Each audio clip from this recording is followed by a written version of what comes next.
Bismillahirrahmanirrahim. Elhamdülillahi Rabbil alemin. Vessalatu vesselamu ala Rasulina Muhammedin ve ala alihi ve sahbihi ecma'in. Rabbi şrahli sadri ve yessirli emri ve ahlul uqdeten min lisani yefkahu qavli. Esselamu aleykum ve rahmetullahi ve berekatuhu. Demək, əziz müsəlmanlar, Allah azza və cəl nəsib eləyərsə, bu gün də usul sünnə dərslərimizə qaldığımız yerdən davam edəcəyik. Və qısa xatırlatma olsun, keçən dərsimizdə biz qədər mövzusundan danışdıq. Müəllif bizə qədərin imanın əsaslanan bir əsas olduğunu xatırlatdı. Həmçinin buna dəlalət edən Quran-ı Kərimin ayələri və Peyğəmbər sallallahu əleyhi və səlləm sünnəsindən məşhur Cəbrayıl hədisini zikr etdi. Və müəllif dedi ki, kim qədərə iman etməzsə, onu inkar edərsə, İslam dairəsindən çıxar və mömin olmaz. Və sonra müəllif bizə qeyd etdi ki, qədərə iman etmək, həmçinin qədərin 4 mərtəbəsinə iman etməyi də ehtiva edir. Yəni bir kəs mən qədərə iman edirəm deyirsə, bu öyrənəcəyimiz 4 mərtəbəyə iman etməlidir ki, onun qədərə iman iddiası keçərli olsun. Və biz keçən dərsimizdə Allah azza və cəllənin mərhəməti ilə qədərə imanın ilk mərtəbəsi olan elm mərtəbəsini götürdük. Nə demək olduğunu, nə etdiyimizdə bu mərtəbəyə iman etmiş olacağımızı öyrəndik. Qısa xatırladası olsaq, dedik ki, müəllif buyurdu ki, qədərin elm mərtəbəsinə iman odur ki, Allah azza və cəllənin öz əzəli ilə keçmişdə baş vermiş, hal-hazırda baş verən və gələcəkdə baş verəcək nə varsa hamısını bildiyinə iman etməmiz. Bununla yanaşı, baş verməmiş, amma əgər baş versəydi nə cür olardı? Bu kimi şeylərə də iman etməmiş. Yəni, deyəlim, bəzi şeylər baş verməyib, amma baş versəydi nə cür olacaqdı? Allah azza və cəllənin bunları da bildiyinə iman etməmizdir. Bu gün də Allah azza və cəllə nəsib edərsə, digər mərtəbələri öyrənəcəyik. Və müəllif sözünə davam edərək buyurur ki, Əl-mərtəbətu əth-thaniyə. İkinci mərtəbə əl-kitabu əy əl-imanu bil-kitabə. İkinci mərtəbəmiz yazı mərtəbəsidir. Yəni yazıya iman etmək. Nədir yazıya imandan məqsəd? Tələb olunan və ənəllaha kətəbə kullə şeyin fil-ləvhəl məhfuz. Allah azza və cəllənin hər şeyi ləvh-ü məhfuza yazmasına iman etməmiz. Buyurur ki, əz-zəvat və sifət, zatlar və sifətlər, vəl-əf'al vəl-hərəkət, feillər və hərəkətlər, vəs-səkanət, sükunətlər, vəl-ərzaq vəl-ə'məl, ruzilər, əməllər, vəl-əxlaq vəs-səadət vəş-şəqavə, əxlaqlar, xoşbəxtlik, bədbəxtlik, vəl-fəqr vəl-ğinə, kasıblıq, zənginlik, vəl-ə'izəz vəl-izləl, izzət, zillət, vəl-həyat vəl-mavt, ölüm, həyat, həttəl-əczə vəl-keys, kullu şeyin məktub. Həmçinin aciziyyət və onun qarşılığı olan aciz qalmamaq, bacarıq, hər bir şey bunları Allah azza və cəllə ləvh-ü məhfuza yazmışdır. Qısa, bunun xülasəsi budur. Yəni bizim Allah azza və cəllənin zərrədən kürrəyə, bizim bildiyimiz, bilmədiyimiz, gördüyümüz, görmədiyimiz, eşitdiyimiz, eşitmədiyimiz nə varsa Allah azza və cəllənin onu yazdığına iman etməmiz. Və bunu dedikdən sonra müəllif davam edərək buyurur ki, daha doğrusu müəllif bu mövzuya Quran-ı Kərimdən bəzi ayələri zikr edərək, Peyğəmbər sallallahu aleyhi və səlləm hədislərindən bir neçəsini zikr edərək dəliləndirəcək. Yəni, Allah azza və cəllənin hər şeyi ləvh-ü məhfuzda yazdığına dair. Müəllif burada ilk öncə Quran-ı Kərimin ayələrə başlayır və davam edərək buyurur ki, Allah azza və cəllə dedi ki, Ələm tə'ələm ənəllaha ya'ləmu mə fis-səmai vəl-ard inne zəlikə fi kitab. Məgər Allahın göydə və yerdə olan hər şeyi bildiyini bilmirsənmi? Həqiqətən bu kitabda mövzudur. Yəni, ləvh-ü məhfuzda. Burada kitabdan məqsəd ləvh-ü məhfuzdur. Yəni, Allah qatında olan, qorunan kitab. Və sonra digər bir ayət gətirir və buyurur ki, Mə əsabə min musibətin fil-ardı və lə fi ənfusikum illə fi kitab. Yer üzündə baş verən və sizin başınıza gələn elə bir müsibət yoxdur ki, biz onu yaratmamışdan əvvəl o kitabda olmasın. Yəni, ləvh-ü məhfuzda olmasın. Üçüncü ayət, وَلَقَدْ كَتَبْنَا فِي الزَّبُورِ مِنْ بَعْدِ الذِّكْرِ أَنَّ الْأَرْضَ يَرِثُهَا عِبَادِيَ الصَّالِحُونَ. Allah azza və cəllə Ənbiya surəsi 105-ci ayədə buyurur ki, biz zikirdən, yəni ləvh-ü məhfuzdakı yazıdan sonra nazil etdiyimiz kitablarda da yer üzündə mənim əməl salih qullarımın varis olacaqlarını yazmışdıq. Allah azza və cəllə burada bizə, müəllif burada bizə Allah azza və cəllənin Həcc surəsi 70-ci ayətini, Hədid surəsi 22-ci ayətini, Ənbiya surəsi 105-ci ayətini dəlil olaraq gətirir. Və həmçinin növbəti bir ayə, Yasin surəsi 12-ci ayəni gətirərək buyurur ki, Allah azza və cəllə dedi ki, وَكُلَّ شَيْءٍ أَحْصَيْنَاهُ فِي إِمَامٍ مُبِينٍ. biz hər şeyi açıq aydın kitabda, yəni Levh-i Məhfuzda qeydə almışıq. Bunlar müəllifin istidlal etdiyi, yəni dəlil olaraq gətirdiyi ayətlər idi. Və sonra Peyğəmbər sallallahu aleyhi və səlləmin sünnəsindən 3 hədislə də bu məsələni daha da dəliləndirmiş olacaq.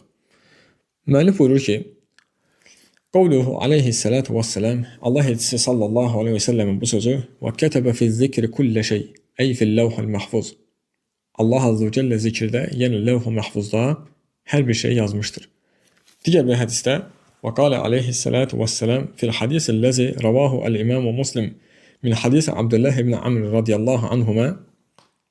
Peyğəmbər sallallahu aleyhi və səlləm İmam Muslimin Abdullah bin Amr radiyallahu anhla rivayet etdiyi hədisdə buyurdu ki, Kətəbəllahu məqadirəl xalaiqi qablə ən yəxluqəs səməvati vəl arda bi 50.000 sənə və arşuhu aləl-mə. Allah azze və cəllə yerləri və göyləri yaratmadan 50.000 il öncə arşı suyun üzərində ikən bütün məxluqatın qədərini yazmışdır. Bundan sonra 3-cü bir hədis gətirir və buyurur ki, və qalə aleyhissalatu vesselam fīmə səbətə aydan ində Əbu Davud. Peyğəmbər sallallahu aleyhi və səlləm İmam Abu Davud rahiməhəllahın yanında da sabit olan hədisdə dedi ki, İnnə əvvələ mə xaləqəllahu əl-qələm fəqalə ləhu uktub. Allah azze və cəllənin yaratdığı ilk şey qələmdir və ona dedi ki, yaz. Qalə, yəni qələm dedi ki, Rabbi və məzə əktub. Ey Rəbbim, nəyi yazım? Qalə, Allah azze və cəllə dedi ki, uktub məqadirə kulli şeyin hattə təqumməs səə. Qiyamət saati qopana qədər hər bir şeyin qədərini, hər bir şeyin təqdiratını yaz. Başqa bir rəvayətdə isə və fi lafzin fəcərə fi tilkə səə mə huvə kainun ilə yevmil qiyamə. Və həmin bu vaxtda da qiyamətə qədər ola biləcək hər bir şey və ya olacaq hər bir şey yazıldı. Müəllif burada bizə ayələri zikr etdikdən sonra buyurur ki, Fəhətəni əl-mərtəbətəni mən ləm yu'min bihimə ləm yu'min min qadar. Bu iki mərtəbə ki, bunları biz öyrəndik, kim bunlara iman etməzsə, qədərə iman etmiş olmaz. Və sonra davam edə buyurur ki, وَهَاتَنِ الْمَرْتَبَتَانِ أَنْكَرَتْهُمَا طَائِفَةُ الْقَدَرِيَّةِ الْأُولَى الَّذِينَ ظَهَرُوا فِي عَصْرِ الصَّحَابَةِ فَكَفَّرَهُمُ الصَّحَابَةُ كَابْنِ عُمَرَ وَغَيْرِهِ. Müəllif buyurur ki, qədərin bu iki mərtəbəsi sahabələr dövründə ortaya çıxan ilk qədərə firqəsi bunları inkar etmişdi. Yəni bu elm və yazı mərtəbəsini. Və həmcə İbn Ömər və digər sahabələr də onları təkfir etmişdilər. Nə idi onların təkfir səbəbi? Ləənnəhum nəsəbullaha iləl-cəhil.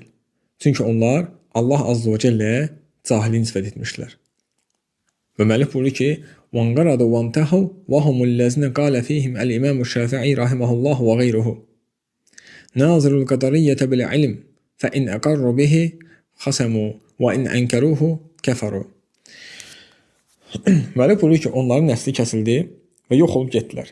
İmam Şafi, Allah ona rəhmət etsin və başqaları da onun haqqında belə demişdi. Qədəriyyələrlə Allahın elmi barəsində mübahisə edin. Əgər onu iqrar etsələr, qəbul etsələr, yəni məğlub olarlar. Əgər inkar etsələr, kafir olarlar. Bu da müəllifin ikinci mərtəbə, yəni yazıya iman mərtəbəsi barədə dediyi sözlər idi. Və sonra davam edərək müəllif buyurur ki, Əl-mərtəbətu əs-səlisə, üçüncü mərtəbə. Əl-iradətu vəl-məşiyə, istəmək, bir şeyi iradə etmək, qədərin üçüncü mərtəbələrindən. Və müəllif buyurur ki, vəl-iradətu nəv'an, diniyyə və kəvniyyə. İradə etmək, yəni bir şey istəmək iki növdür. Bir dini baxımdan, bir də kəvni baxımdan. Müəllif buyurur ki, vəl-muradu huna əl-iradətu kəvniyyətu əl-muradifətu lil-məşiyyə. Yəni burada nəzərdə tutulan məşiyyət, istək sözü ilə eyni mənalı olan kəvni iradədir. Kəvni iradə, yəni olması gərəkən yaradılış baxımından lazım olan, edilməsi gərəkən bir baş verən şeylərdir. Yəni yaradılması gərəkən şeylərin yaradılması, olması gərəkən şeylərin olması. Yəni irəlidə də kəvni iradə ilə şəri iradənin fərqi nədir? Ona qısaca müəllif toxunacaq. Və davam edə buyurur ki, وَهِيَ تَقْتَدِ الْإِيمَانَ بِأَنَّ اللَّهَ أَرَادَ وَشَاءَ كُلَّ شَيْءٍ vaqa fi hazal vücud.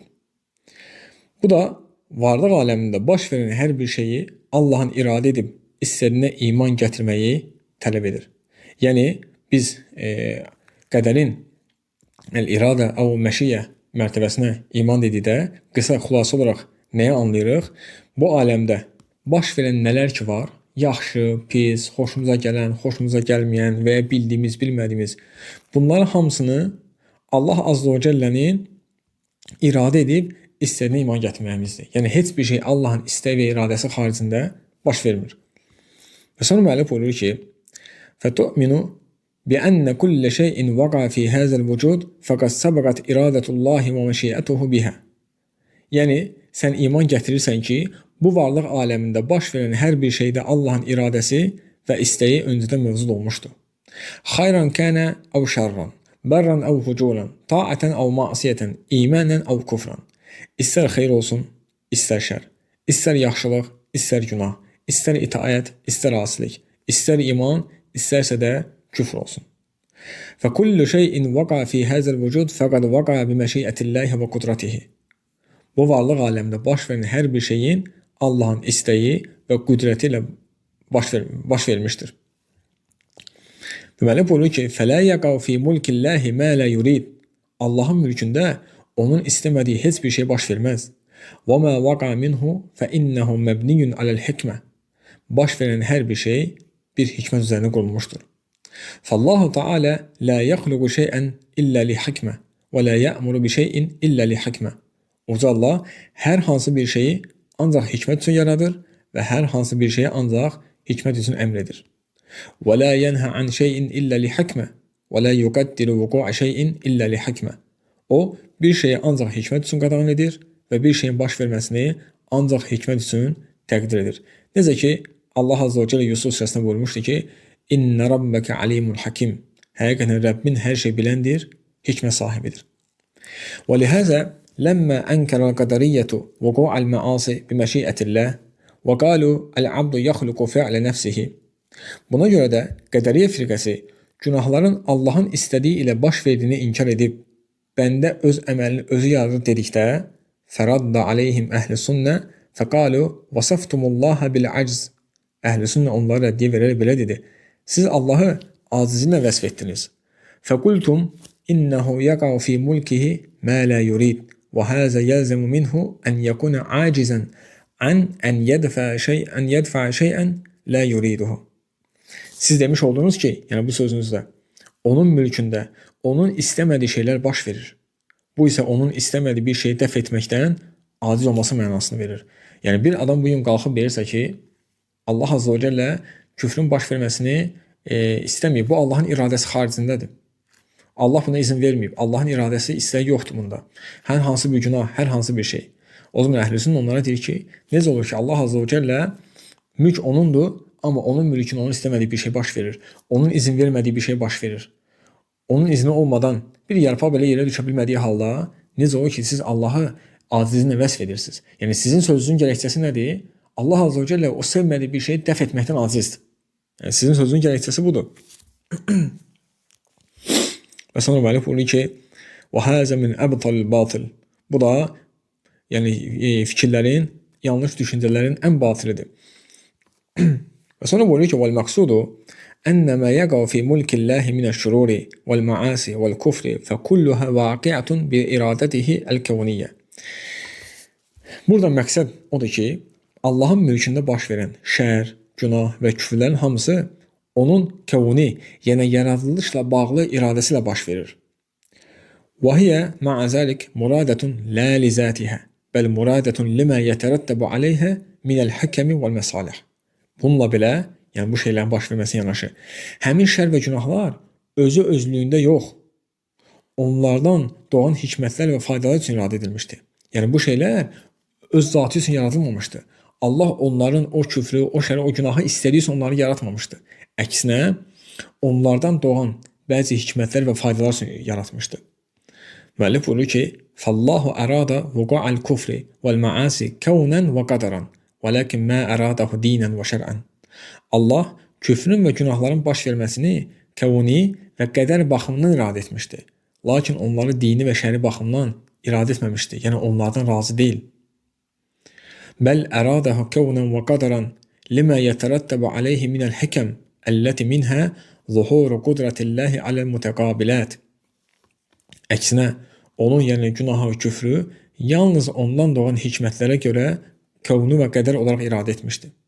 Həmin hikmətlərdən biri də budur ki, Allahın bir-birinə zidd olan şeylər üzərindəki qüdrətinin ortaya çıxması.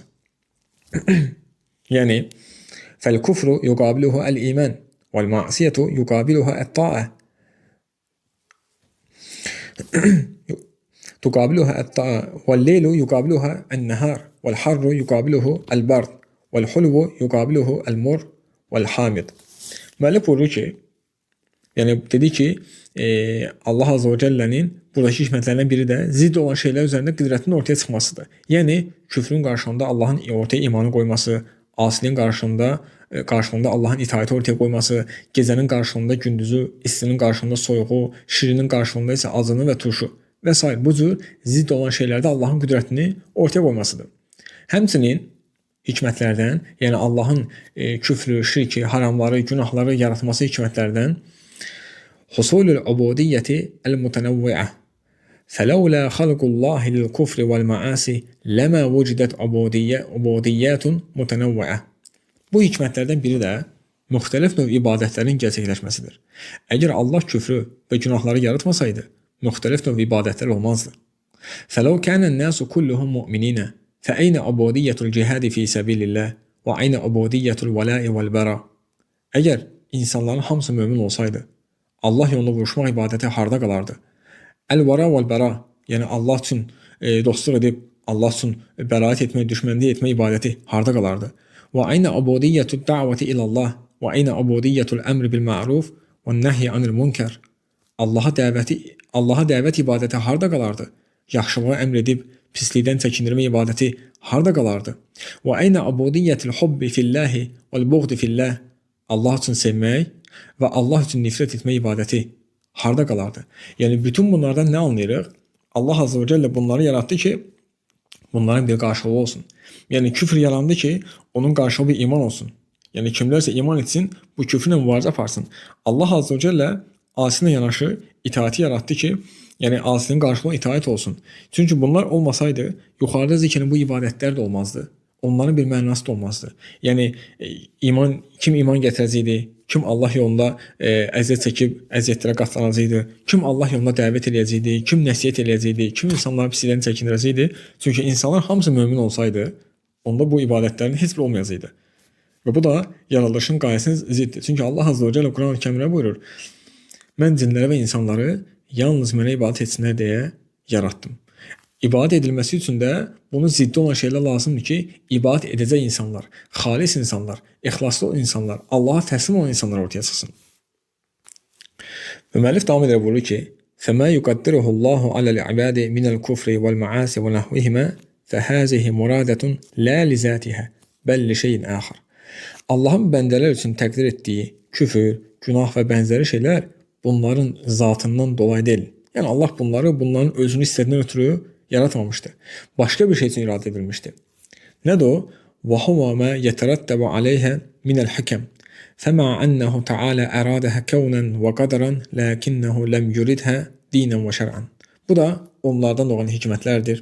Uca Allah bunları kəvni və qədər olan iradə etsə də, istəsə də onları dini və şəri olaraq iradə edib və istəməmişdir, bəyənməmişdir.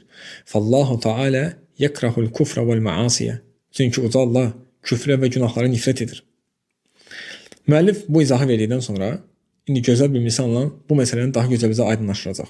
Buyurur ki, وَنُقَرِّبُ هَذَا بِمِثَالٍ وَهُوَ أَنَّ الْمَرِيدَ الَّذِي يَصْرِفُ لَهُ الطَّبِيبُ دَوَاءً مُرًّا عَلْقَمًا وَيَقُولُ لَهُ اِشْرَبْ هَذَا الدَّوَاء.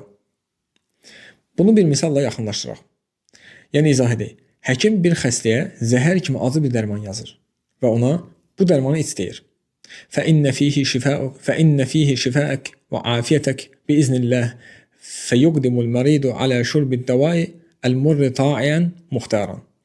Çünki Allahın izni ilə bunda sənin şəfan və sağlamağın var. Yəni bu dərmanda. Xəstə də həmin acı dərmanı könüllü və öz ixtiyarı ilə içməyə razı olur. لكنه هل شرب هذه الدواء المر راغبا فيه على وجه الاستلذاذ به أو لماذا؟ Lakin o bu acı dərmanı ondan ləzzət aldığı üçün istəyər içir, yoxsa nə üçün? El-cavab ennehu şerbehu ve tecerra'ahu ve la yekadu yusighuhu lima yeterattabu aleyhi mineşşifa. Cavab budur ki, o bu dərmanı içir, çətinliklə udur. Halbuki dalı boğazından da keçmir, o bunu yalnız ondan hasıl olacaq şəfa üçün eləyir. Fəhuva ey-dəva muradun la lizatihi, bəl li şeyin qeyri və huva talabuş şifa. Deməli, dərman öz zatından dolayı deyil, başqa bir şey üçündür. Yəni, şəfa tapmaq üçün iradə edilir.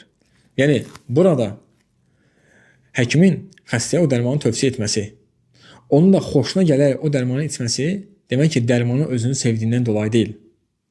Dərmanın özünü istədiyindən dolayı deyil. Bu dərmandan sonra hasıl olacaq xeyirdən və faydadan dolayıdır. Yəni, bu, başa düşüləcək ən sadə misaldır. Allah Azze və Cəllənin də küfrü, günahları, asiliyi, bu kimi şeyləri xəlq etməsi onları sevdiyindən dolayı deyil. Onlar olmalıdır ki, digər məsləhətlər və faydalar, digər ibadətlər hasıl olsun. Müəllif buyurur ki, فَكَذَلِكَ اللّٰهُ تَعَالَى أَرَادَ الْكُفْرَ وَالْمَعَاسِيَ لَا لِذَاتِهِمَا بَلْ الْكُفْرُ وَالْمَعَاسِ مَكْرُوهَانِ لِلّٰهِ دِينًا وَشَرْعًا. Eləcə də uca Allah küfür və günahları onların zatından dolayı iradə etməmişdir. Əksinə küfür və günahlar dini və şəri baxımından Allahın nifrət etdiyi şeylərdir.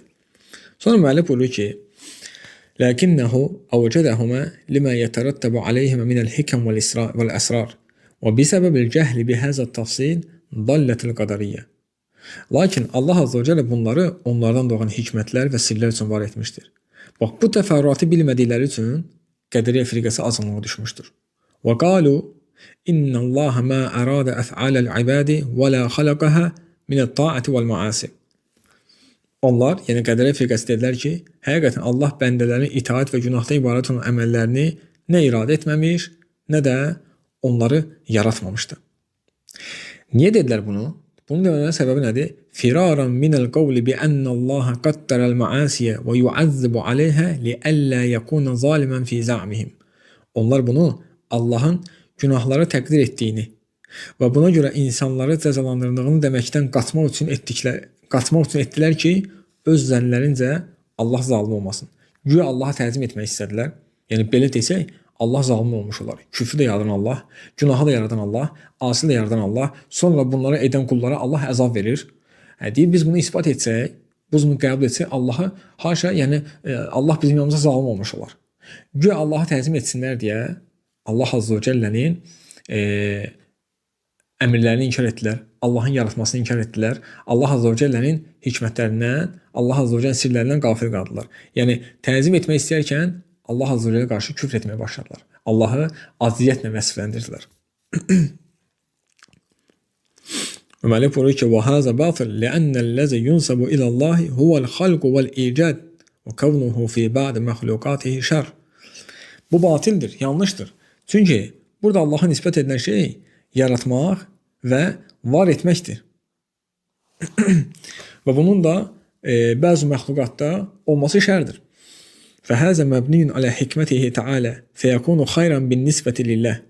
Bu isə uca Allahın hikmətinə əsaslanır. Beləliklə, bu Allaha nisbətdə xeyirdir. لِأَنَّهُ لَمَّا خَلَقَهُ الْحِكْمَةِ لَكِنَّهُ شَرٌ بِالنِّسْبَةِ لِلْعَبْدِ. Çünki o bir şey yaratdıqda onu bir hikmət üçün yaratmışdır.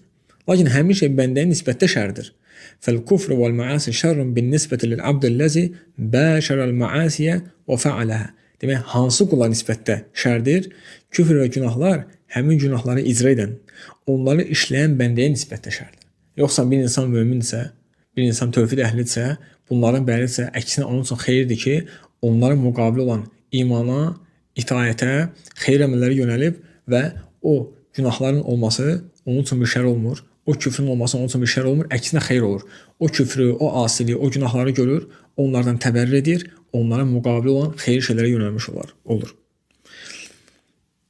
Müəllif davam edərək buyurur ki, فَيَتَدَرَّرُ وَيُعَذَّبُ عَلَيْهَا وَالَّذِي يُنْسَبُ إِلَى اللّٰهِ هُوَ الْخَلْقُ وَالْإِيجَادُ وَهُوَ مَبْنِيٌّ عَلَى الْحِكْمَةِ كَمَا تَقَدَّمَ. Beləliklə, bəndə buna görə zərər çəkir və cəzalandırır. Yəni, bu günahlara, bu küfrə yaxınlaşan. Allaha nisbət edilən isə sadəcə yaratmaq və var etməkdir. Daha öncə də qeyd etdiyimiz kimi bu da hikmətə əsaslanan şeydir. Allah Azza və Cəllə istəyirəm ki, məni də sizləri də eşidib faydalan qullarını etsin.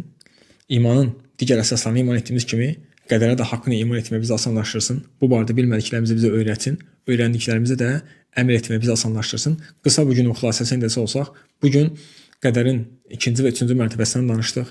İkinci mərtəbə Allah Azza və Cəllənin hər bir şeyi yazdığına iman etməmiz idi. Yəni hətta məxluqatı yaratmadan öncə Allah Azza və Cəllə qiyamətə qədər baş verəcək hər bir şeyi öz yanındakı levh-i məhfuzda yazdırmışdır. Üçüncü nə idi? Allah Azza və Cəllənin istəməsi və iradə etməsi idi. Demişdik ki, baş verən şeylər xeyir şər olsun, iman küfür olsun, hər bir şey Allahın istəməsi və iradəsi olur. Lakin demişdik ki, baş verən o pis şeylərin, şər şeylərin istəməsi sadəcə kövnü və qədəri olaraqdır. Yəni hikmətlərdən və onun üzərinə bina olunan, tərtib olunan faydalardan dolayıdır. Allah onları sevdiyi üçün, onlardan xoşu gəldiyi üçün onları yaratmamışdır. Bugün burada inşallah kifayətlənirik. Allah Azza və Cəllə nəsib edəsə, gələn dərsdə qaldığımız yerdən davam edəcəyik. Subhanəkəllahumma bihamdik, əşhədu an la ilahə illə ənt, əstəğfiruka və ətubu ileyk.